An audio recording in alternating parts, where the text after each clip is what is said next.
presentation, he had talked about two things which really piqued my interest. He mentioned metamaterials and quasi-crystals, which of course came from Edgar Fouché, the guy who disclosed, the Area 51 whistleblower who disclosed the existence of the Aurora project and the TR-3B flying triangle craft. Also was one of the first people to talk about metamaterials and quasi-crystals back in 1998. He came out and published a whole book with his disclosure and gave a whole presentation, and then never talked really again.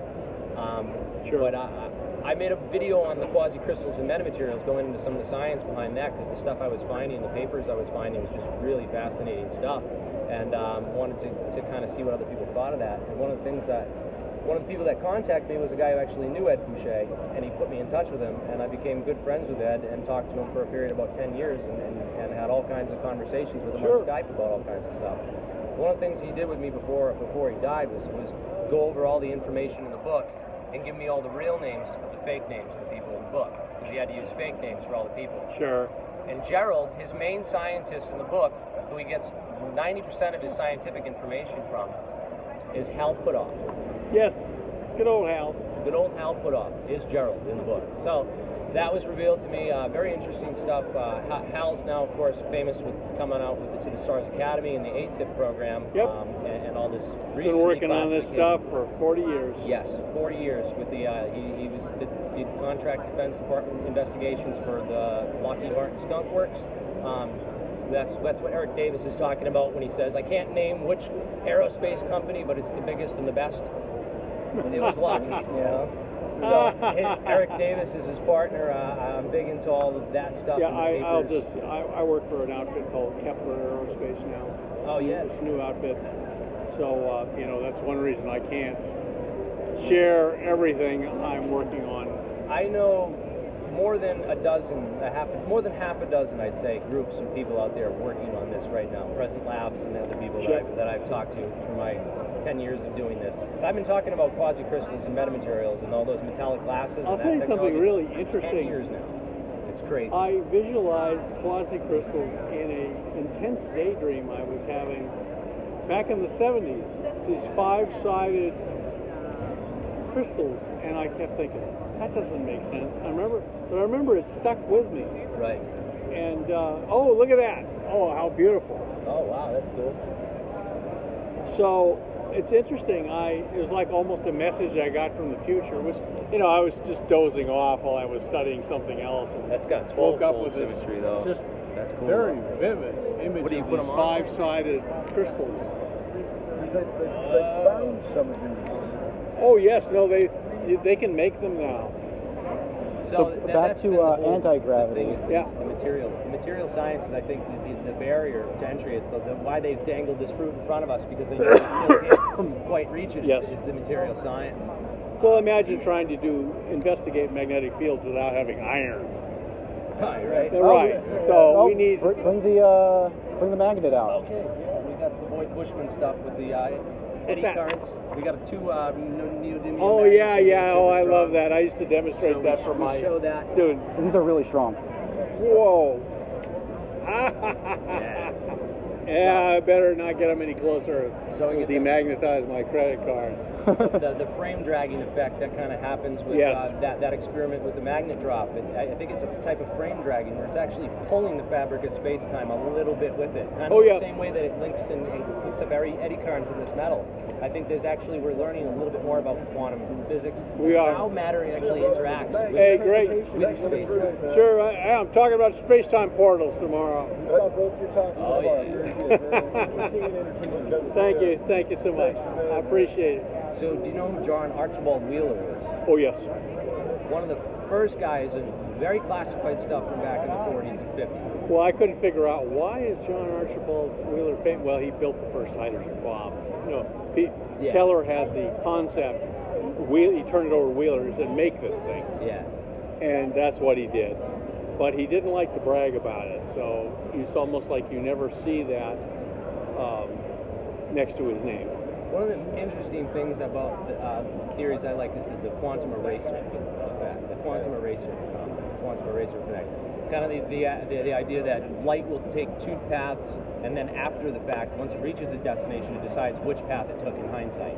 You know what I mean? It shreds all the documents. It shreds all the documents. That's the double slit experiment. That's right. Right, the double slit experiment. Well, this is why nobody really understands quantum mechanics. This theory is very much in there. And entanglement would explain so much if entanglement is real. The EPR paradox. It's all very simple. Yeah, there's a, just, what's that, 8 dimension? Yeah. Oh, looks like 8 dimensions, yeah. Oh, well, no, I'm going to look at this. But I thought the interesting thing about quasi-crystals is that quasi-crystals are actually 3-dimensional projections of 4- and 5-dimensional objects, like you explained. Yes.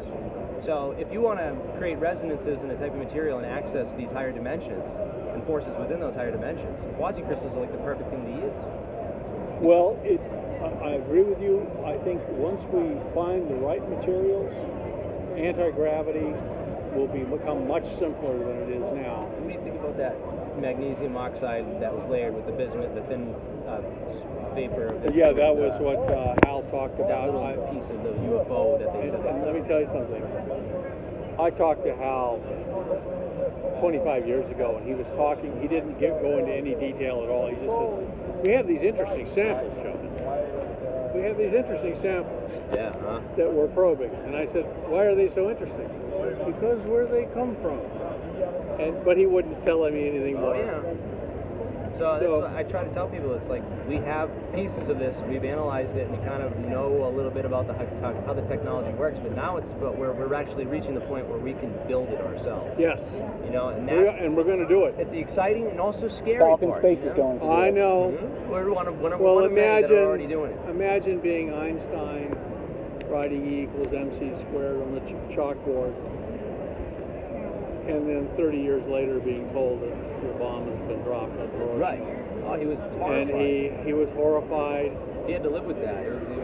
Well, there's a great movie called Insignificance where it has, apparently he had a liaison with Marilyn Monroe. And so it's Marilyn Monroe, starring Marilyn Monroe and Dorothy Kilgallen. yeah, well, it was just Albert Einstein was one of the characters, and Marilyn Monroe was another. And he was tormented because he was trying to finish his unified field theory, but he was afraid it would lead to more tragedy. Yeah. But the effect of E equals mc squared on the world has been overwhelmingly positive. For one thing, we haven't it prevented war from happening. So you believe, Corso, that a lot of that rush of technology, transistors, that stuff was a result of the technology that was recovered from Roswell? So I believe that. I believe Corso too. You don't think it could have been developed just like as a result of quantum mechanics? Well, I think that people were prepared for it. I mean, you can't. We definitely were prepared for it. We had computers coming out, and we already had computers. They didn't have transistors, but they had these diodes. Had the solid state theory, though. The 3 guys that were working on the transistor were all developing the theory. It was code breaking during World War II. That's what it was. They had to develop these good diodes for radar detection during World War II, so they were already working with semiconductors. And then they may have been you can be inspired if somebody drops technology into that just looks like black magic. Yeah. You can't do anything with that. But if you see things, it's close enough to what you have that you can recognize, then you can start building bridges and doing advances. Right. So what do you think about all the parallels between like a lot of these anti-gravity things, like for example the Podklebanov effect? You have a rotating superconductor. We have a condensed matter state. Oh yeah, where you rotate it to align the spin states. I believe that ideas like that are all going to turn out to be it's got to have something effects to do with that people were noticing, and there's some cases where they were interpreting them wrong. Right. But I think that they will all eventually say it's something. It was true. Have you read all this stuff on Podklebanov, in fact, he stumbled on something, and then the Russian FSB showed up, confiscated everything in his lab that was in Finland, and him too, shipped him back to Moscow. And I was at a conference where they were talking about Podklebanov issuing statements and these other Russians issuing like videos of anti-gravity devices. And I told them, I said, if Vladimir Putin figures out how to make anti-gravity, he's not going to show you how to do it. No. And I looked around the room and faces fell. If Falcon Space figures out how to do it, I promise it will be unedited on YouTube. Excellent. Immediately. Open source, Good for live you. stream. We'll live stream the experiment. Well, see, what I believe is the U.S. government has decided this. They want this to be mainstream. Yes. The U.S. government has it. The Men in Black are gone. We even left our papers here last night to see if the Men in Black are still around. They were here in the morning. No, they've been reassigned. They've been reassigned, yeah. And I think the government wants this stuff to come out now. And we want to be the vessel for that. Well, they want America to become be a technological leader in this new, just like we became the leaders in flight. America invented the airplane and then has always maintained this leadership in flight. You know, the Russians never built an SR-71. We did. We went to the moon. They didn't. So this theory that I showed you, They did send some robots. So this theory that I showed you, the Alzaphan paper, right over here, it basically talks about a way to decouple yourself from inertial mass. He explains away inertial mass is nothing more than a whole bunch of electromagnetic fields that are intertwined on each other, and they're spinning. Therefore, they act like a aligning it all together in the same. And the way to do that would be to have a piece of aluminum, because there's a strong connection between the free electrons and the nucleus of the atom in the aluminum, and to couple it with iron. It probably could also be done with bismuth and magnesium, because magnesium is a ferrous material, and to apply a strong magnetic field, and then apply microwaves that are in tune with the frequency of the aluminum. And what will happen is the nucleus of the atoms will orient themselves, and the craft will become essentially weightless. And then at that point, all you need is like a flashlight out the side, or an M drive, or any other a jet. You know, if you don't want to go into space, you can have a jet. Yep. And you'll be flying around at the speed of whatever. You'll be flying around at crazy MA, if your M is really small, your A is going to be huge. Right.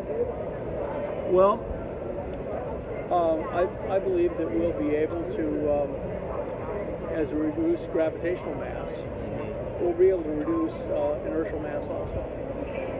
And we'll be able to make gravitational mass and inertial mass are the same thing. Yeah, that's right, equivalence principle. So we'll be able to fly right angle turn. And we'll actually build that spacecraft that's out on our coaster. There you go. That's the goal. I like it. Well, gentlemen, in fact, I'm going to probably have to run along. I'm going to have to get your email, and I'm going to send you some Space Ranger 137. Space Ranger 137 at yahoo.com. And now you have to remember also